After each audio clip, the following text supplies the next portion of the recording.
Hello, welcome to online learning. Woohoo!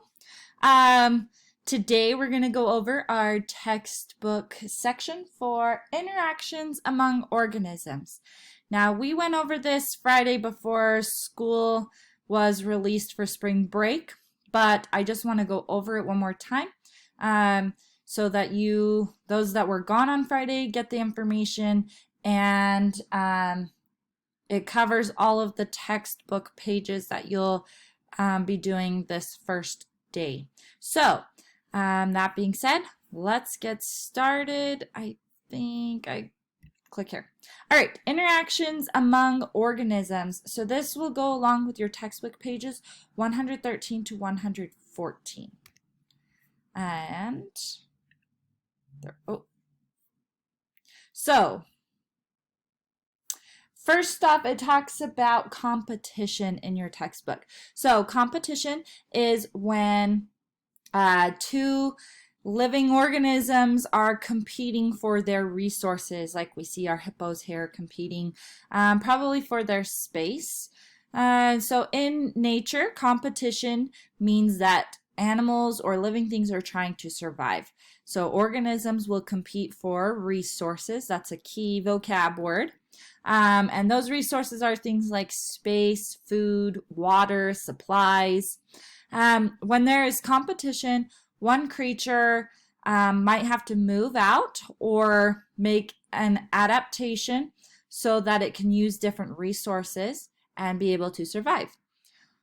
The organisms that are able to adapt will win the competition, and that means they get to live another day. Yay!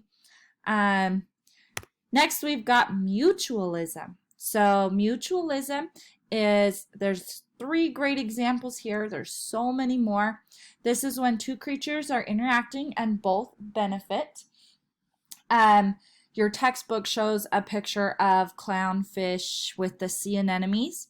And so the sea anemone provides a shelter and protection for the clownfish, and the anemone gets benefited by being cleaned by the movement of the clownfish within it. You can also see these other two examples. So a bee getting nectar from the flower, which gives it its food source, but also it gets pollen on it, this little yellow stuff on it by the flower, and when it moves from flower to flower, it pollinates the flower, making it so that the flower can reproduce or create seeds so that it can grow new plants or new flowers.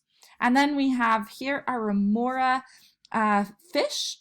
So remora fish are these small little guys, and they attach themselves to larger marine animals like a shark or a whale, and they receive food by cleaning, and then the shark gets cleaned and groomed, so they both benefit from that relationship. So mutualism is when you are both benefiting from your relationships. Like hopefully at home right now, you are in a mutualistic relationship where you are working together and you are all benefiting from that work that you're doing at home. We hope anyway. Predator versus prey is another relationship. This relationship is called predation when we put the two together. So I love these pictures. The shark one's my favorite, or maybe the cat one, I'm not sure. But when the predator, which is the animal who is eating the other animals, the predator catches its prey, it's a hunter, and prey are the animals, the poor little guys that are getting eaten in these pictures. It's kind of sad, but it's part of life. So in these pictures, you can see the predator-prey interaction, which is known as predation. That cute little cat, I want it. So then this creates patterns within population, and when one animal is doing well, the other animals can also do well. So let's say our rabbit here in green is good and healthy and reproducing. That's a food source for the Canadian lynx, or like a cat, wild cat. Whenever the snowshoe hare has high population, the population of the lynx also increases. So they follow that same pattern. When the one decreases, the other one decreases. When one increases, the other one increases. So your assignment is to go to pages 113. Sorry, I should have had a slide for this. You're going to go to pages 115 and answer those focus questions. I'm just going to type this up real quick right here.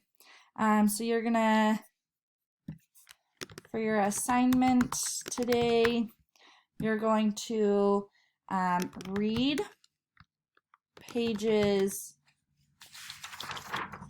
113 and 114, and then you're going to answer the focus questions on page 115, and then we've got our putting it together on page 116, where you will